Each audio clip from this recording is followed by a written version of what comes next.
नमस्कार साथियों, इस वीडियो में आप सभी का बहुत बहुत हार्दिक स्वागत अभिनंदन करता हूं। आपके द्वारा लगातार प्रश्न और सुझाव मेरे यहां पहुंच रहे हैं, जिन पर आधारित श्रृंखला मैं आपके सामने प्रस्तुत कर रहा हूं और आशा कर रहा हूं कि ये आपके लिए काफ़ी लाभप्रद और उपयोगी साबित हो रहा होगा, जैसा कि आपके कमेंट्स के माध्यम से, आपके फ़ोन कॉल्स के माध्यम से मुझे परिलक्षित हो रहा है। तो आइए इस वीडियो में देखते हैं। ये वीडियो आधारित है, ये अधिवक्तागण कई महीने से मेरे पास सुझाव प्रश्न कह रहे थे कि कोई एक जानकारी है उसके बारे में जो मृत्यु उपरांत अधिवक्ताओं को मिलती है धनराशि, सहायता धनराशि, उसके बारे में बताइए। तो ये है उस पर आधारित श्रृंखला का ये वीडियो। इसमें है अधिवक्ता की मृत्यु के उपरांत उसके आश्रितों को 5 लाख की आर्थिक सहायता दी जाएगी। ये 2015 का न्याय विभाग के द्वारा निर्णय लिया गया है। और प्रेषक कौन है? अनुरुद्ध सिंह, प्रमुख सचिव न्याय एवं विधि परामर्शी, उत्तर प्रदेश शासन। ठीक है, ये शासन का आदेश है। इसमें प्रमुख सचिव हैं अनुरुद्ध सिंह जी, उनके द्वारा तत्कालीन उनके द्वारा ये आदेश परामर्श जो प्रेषित किया गया है। किसे? सदस्य सचिव, उत्तर प्रदेश अधिवक्ता कल्याण निधि न्यासी। ठीक है, समित बी ब्लॉक, विधायक निवास, दारुसफा, लखनऊ। और ये 29 अप्रैल 2015 का है। ठीक है, विषय है प्रदेश के अधिवक्ताओं की मृत्यु की दशा में उनके आश्रितों को 5 लाख की आर्थिक सहायता प्रदान किए जाने के संबंध। जैसा कि हम सबको मालूम है कि ये अधिवक्तागण जो होते हैं उनका कोई परमानेंट जो पेमेंट नहीं होती है, स्थायी उनका वेतन नहीं होता है। ठीक है, तो मृत्यु उपरांत या कोई किसी घटना दुर्घटना के उपरांत वो उनके पारिवारिक सदस्य बेसहारा हो जाते हैं। इस आधार पर ये निर्णय जो है, ये आदेश जो जियो है, ये बहुत ही महत्वपूर्ण है अधिवक्तागण के लिए। ठीक है दोस्तों, आइए आगे देखते हैं इसमें क्या है। महोदय, अवगत कराना है कि प्रदेश के अधिवक्ताओं के कल्याण हेतु शासन द्वारा लिए गए विभिन्न निर्णय शासनादेश संख्या 834, जितना नंबर है 2014, ठीक है, 2012 दिनांक 27/11/14 द्वारा प्रसारित किए गए हैं। ठीक, इस संबंध में मुझे कहने का निर्देश हुआ है, ये प्रमुख सचिव जी का है ये लेटर, कहने का निर्देश हुआ है कि शासन द्वारा सम्यक विचारोपरांत उपर्युक्त संदर्भित शासनादेश दिनांक 27/11/14 के संख्या 4 में लिखित तालिका के स्तंभ 2 के अनुसार संशोधन किए जाने का निर्णय दिया गया।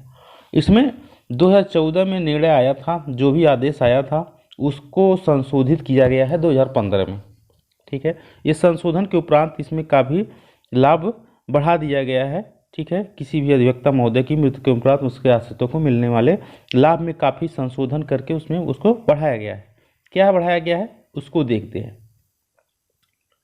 देखिए, शासनादेश संख्या 27 नवंबर 2014 बिंदु संख्या 4 में निर्धारित व्यवस्था क्या थी वो जानते हैं पहले।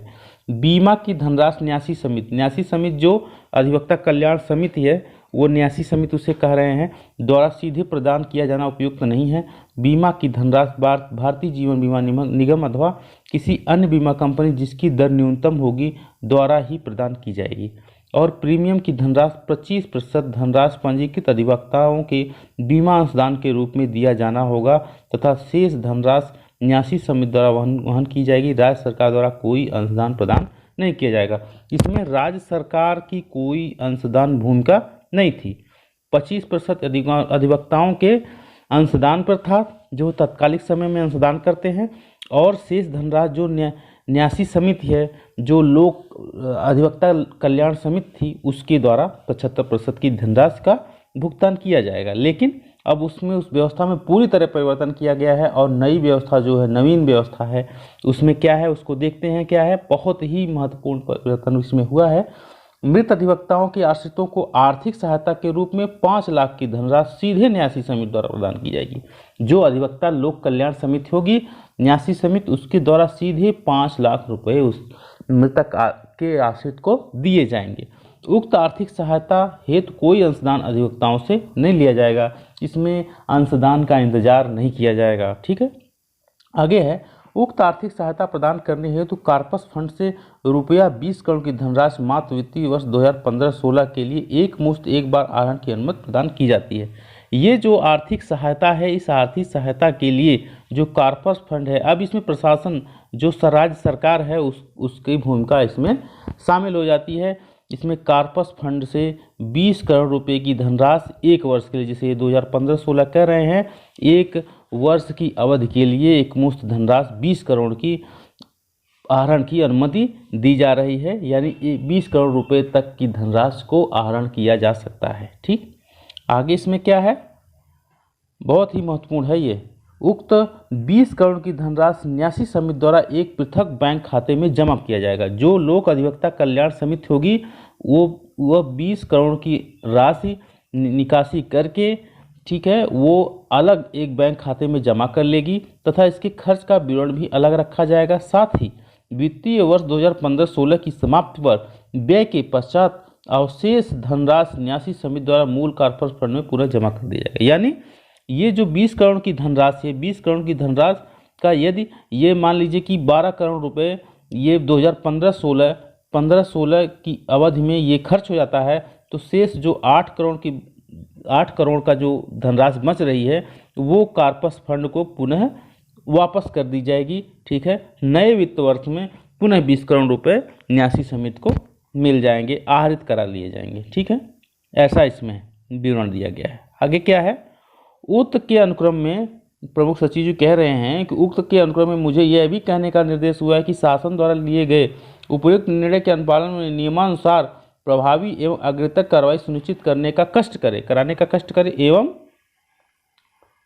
यदि उपर्युक्त के फलस्वरूप उत्तर प्रदेश अधिवक्ता कल्याण अधिनियम 1974 में संशोधन किया जाना अपेक्षित हो तो तदनुसार सुस्पष्ट प्रस्ताव शासन को उपलब्ध कराया जाए। चौथा है बिंदु, यह आदेश वित्त विभाग के अशासकीय पत्र E/12/582/10/2015 दिनांक 21/4/21 अप्रैल 2015 में प्राप्त उनकी सहमति से निर्गत किए जा रहे हैं। ठीक है, ये प्रमुख सचिव का लेटर था।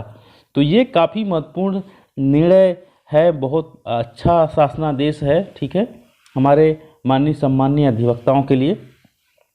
ठीक है, और किसी तरह के आपके मन में कोई विचार है, कोई प्रश्न है, कोई समस्या है, आप हमें से ज़रूर अवगत कराएं, उससे हम अपनी क्षमता अनुसार आपकी सेवा में सदैव तत्पर हैं। ठीक है, मिलते हैं अगले वीडियो में, तब तक के नमस्कार साथियों।